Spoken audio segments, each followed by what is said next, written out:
Ito si Kwok Kin Chung, mas kilala sa pangalang Paul Chung, isang Chinoy. Ipinanganak sa Hong Kong, ngunit lumaki sa Pilipinas. Pharmacist by profession, ngunit nangarap ng mas magandang buhay. Kaya bit-bit ang pag-asang nasa ibang bansa ang kanyang kapalaran na maiangat ang kabuhayan ng kanyang pamilya. Lumipad patungong Hong Kong si Paul kasama ang kanyang asawa at mga anak. At that time, naging OFW din ako. Ang Filipino, makapamilya eh. So, I bring my families there, including my kids. I work there as OFW. So, I switched line from being a pharmacist to banking.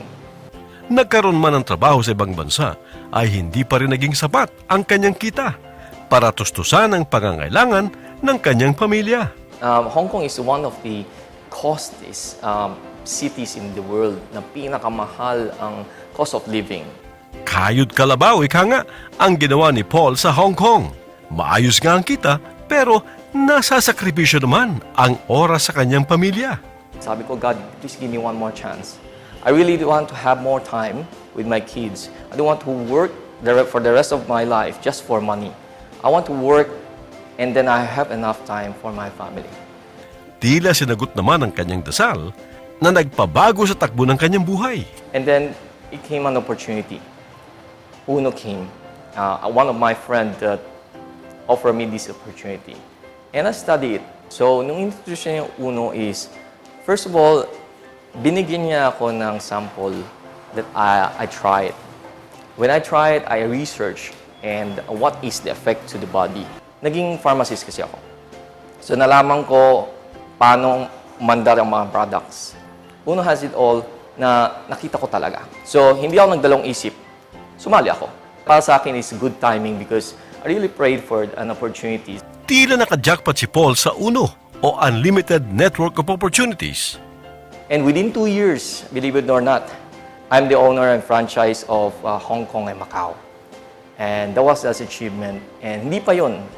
Binigyan pa ako ni Lord na sabi niya, answer prayer.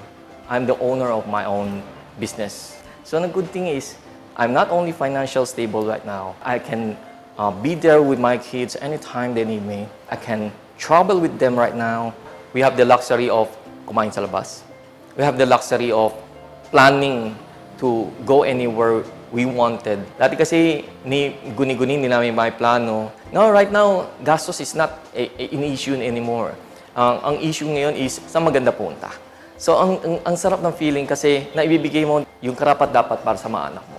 Naging daan din si Paul para tulungan ang ating mga Kapinoy na OFW sa Hong Kong upang tulad niya ay umasenso rin ang kanilang buhay.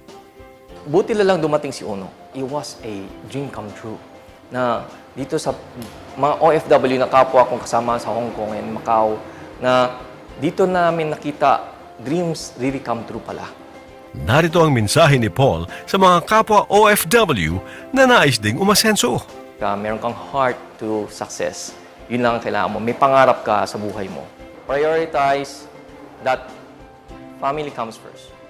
Nangarap, nagdasal, at nakamit ang tagumpay. Nawa ay nakapagbigay kami ng inspirasyon sa kwento ng buhay ni Mr. Paul Chung ng Uno Hong Kong.